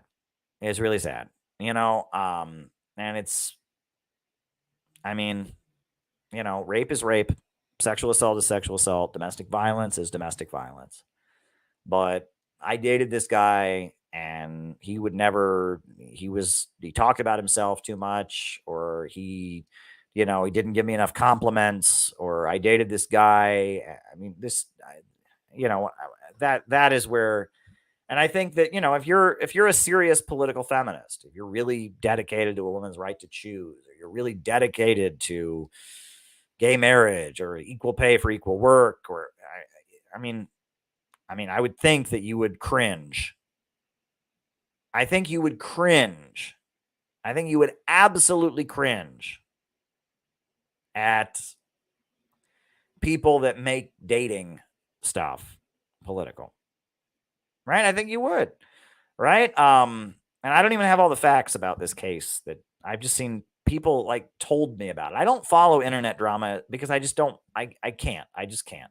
Being in the position that I'm in, I just can't. But there was a case that I heard about secondhand with people that were in town for the event, and they said, "Oh, somebody who dated somebody," and and I heard about it from these people. And if I'm getting the right information, if I heard them right, there's no domestic violence, there's no sexual assault, there's no, it just sounds like she feels like this guy was a shitty boyfriend. Okay, don't make it a political issue then. Just don't date him. It's that simple. And the internet and one interpretation of what you might call feminism has made every woman who is disappointed by a man feel like it's a political issue. And I feel like that cheapens feminism in a way. So that's my opinion. And I am just a man saying it. I'm sure I have absolutely no right to talk about this. I'm sure I just mansplained all over all of you. You're all wiping the mansplain off your face. You're just dripping in mansplain. I just mansplained all over you, and I apologize. I apologize for my mansplaining. But you asked for it. You did super chat me for it. So I gave you an answer. So there you go. There you go. Right? Why can't...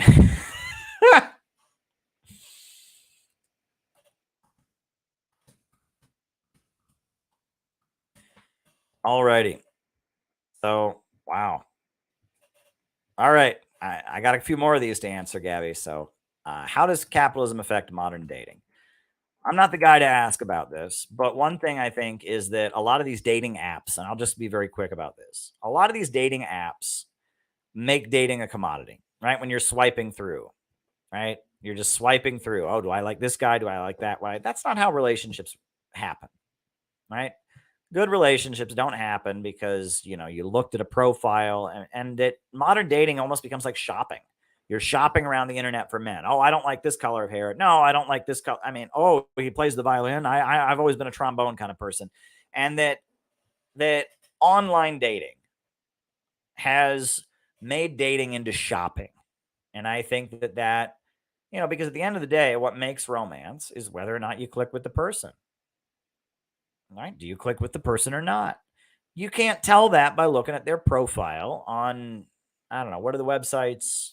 I don't even know what the websites are. It's been so long since I've dated somebody. I'm married, thank God for that. But, these dating websites, the way they're set up, it's like shopping. And that makes it very difficult because that's not how romance works. Romance is about meeting somebody, about there being mutual attraction, etc. And dating websites, they make it so it becomes like a shopping experience. And, a lot of times what people think they want and what they actually want are not the same. Let me repeat that. A lot of times what people think they want and what they actually want are not the same thing. I've seen this my whole life. I know women who say, oh, I want this. And then you look at who they end up dating. It's the exact opposite. And same for men. There's a lot of men who are like, oh, I want a woman who blah, blah, blah, blah, blah. And then you look at who they end up dating and they want something else. And that I think the biggest mistake people make, this is just my opinion, is people aren't clear with themselves about what they really want. Right? If you want to be happy, I mean, and again, I'm the worst person to give advice on this, right? I mean, I'm not going to say too much about my personal life, but if you're looking for romance dating advice, don't come to me, okay? I'm like the worst person in the world when it comes to that. Like, you should talk to anyone but me. But that said, the only advice I can give is to be absolutely clear with yourself about what you want and be clear about what you really want. Don't delude yourself into thinking you want things that you don't actually want, because I've seen many friends of mine over the years. They tell me they want something, but reality is they want something else. And when there's a disconnect, when you think you want this, but you actually want this, that is when you have problems. That's when you have problems, right? So be clear about what you want from a partner. What do you want? And I would struggle. I would say if you're wanting to have successful dating, my advice would be struggle with yourself to force yourself to really know what you actually want. And not what you think your friends would want for you, not what you think you should want, not what's politically correct to want, but just really wrangle with yourself. What is it that I want? What kind of relationship do I want to have? And wrangle with that question. Get some clarity on that. And I think that's a really important step in the right direction, because many people I know, many people I know think they want something that they don't actually want. And that is a disaster. And a lot of the friends I've had who've gotten divorced, a lot of the friends I've had who end up not happy, it's because they weren't clear about what they wanted. They thought they were supposed to want this, but they didn't. They actually wanted something else. And they weren't honest with themselves what they really wanted. And that's how they ended up miserable. So that is my advice. Oh, that's an interesting question.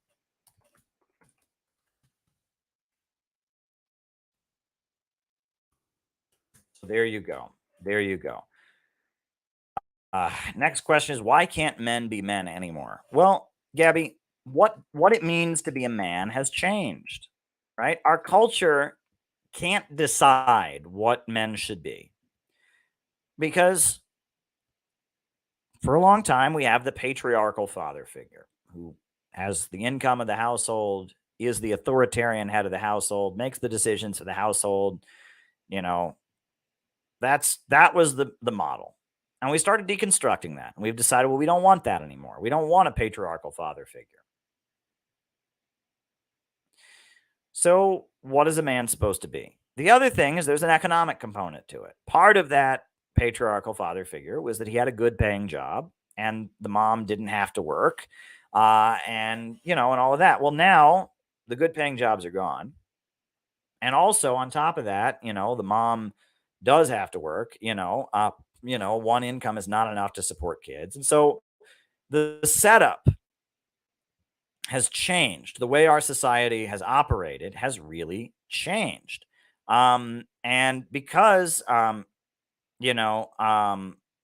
because the setup of our society has changed, and because of all of this, what are men supposed to be, right? Men, again, we don't have an economic situation where one man can go work in an auto plant and support his whole family.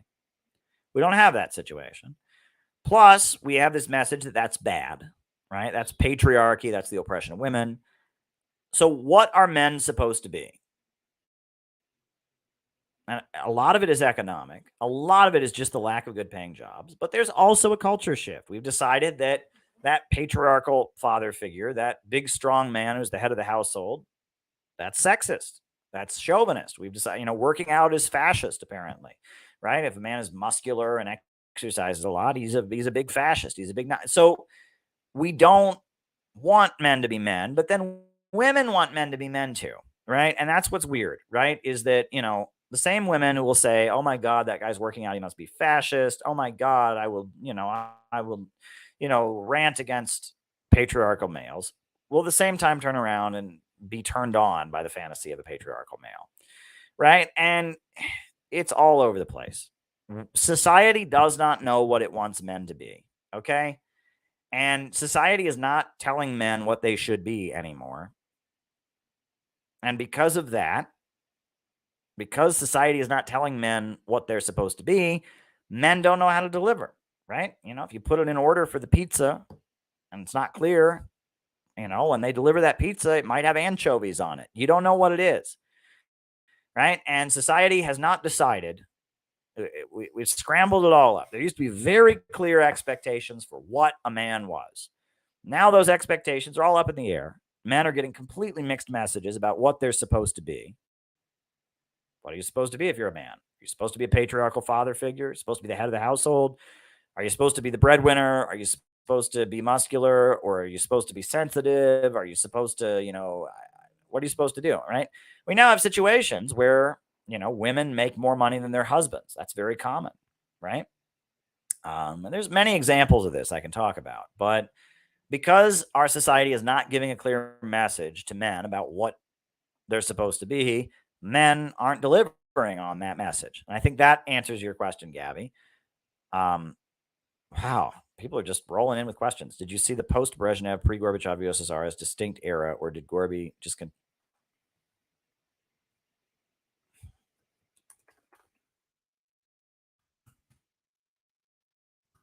All right. Next question is my book 2016 and the Crisis of American Liberalism. Those are all the articles I wrote in 2016 and early 2017 during the election campaign of Donald Trump and the direct aftermath of it. Those are all the articles that I wrote. And I wrote them to kind of give a flavor because I got into a lot of issues. I talked about Hillary Clinton and the Hillary Clinton State Department and what Hillary Clinton means in terms of the 90s and Russia. I talk about Donald Trump and who's supporting him. I talk about what populism really means. I talk about a lot of things. So if you're interested in my analysis, the analysis that I was doing in 2016 is the year that I was the only U.S. reporter for RT during that 2016 election campaign. I talked to Donald Trump. I asked him a question. He answered it. I was embedded in Bernie Sanders campaigns. I went to Trump rallies. I went to Hillary Clinton rallies. I went everywhere, and I was in the streets in those years, right? And I was talking to people, and I wrote a lot of cutting edge analysis during those years. And those are all the articles I wrote. So that I think there's a lot in that book. I wish more people would read that book. It's probably my lowest selling book. But it's a number of articles I wrote about America, where it's going, where our culture is going, the economic foundations. So I hope you like it, and I hope you write a good review of it for Amazon. It's everything I wrote in 2016. It's all my articles from the year of 2016 are in that book. All right.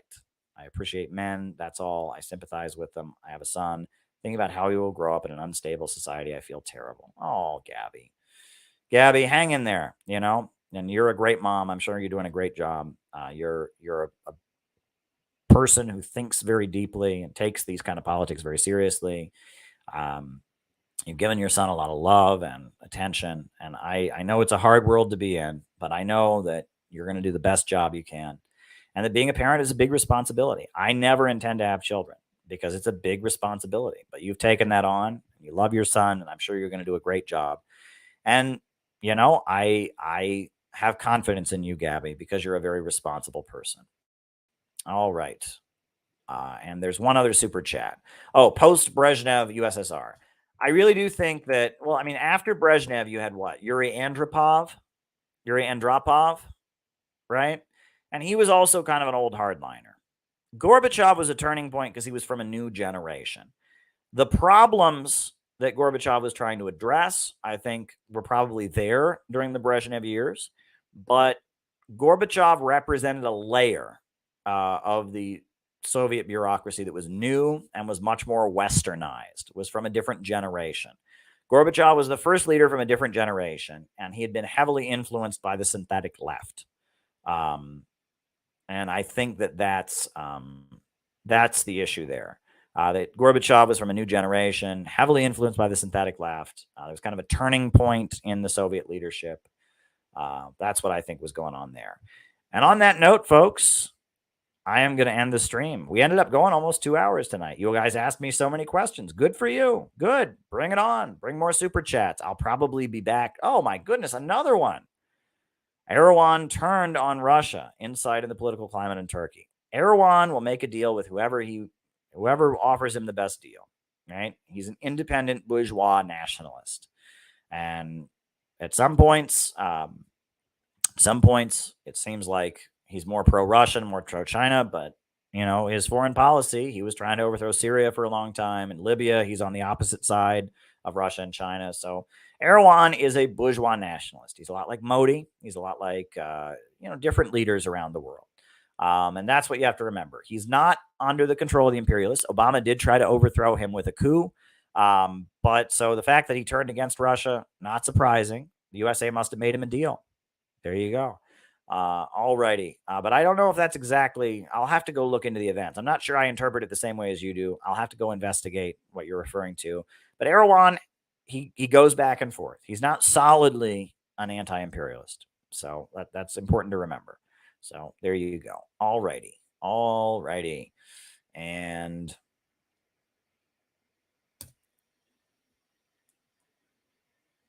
putting on the closing music.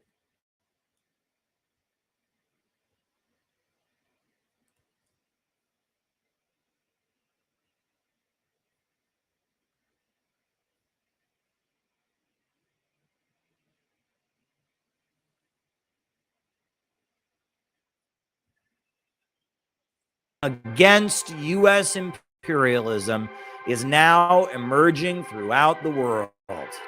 Ever since World War II, U.S. imperialism and its followers have been continuously launching wars of aggression. But the people of various countries have been continuously waging revolutionary wars to defeat their aggression. And while the danger of a new world war still exists, and the people of all countries must get prepared, revolution is the main trend in the world today.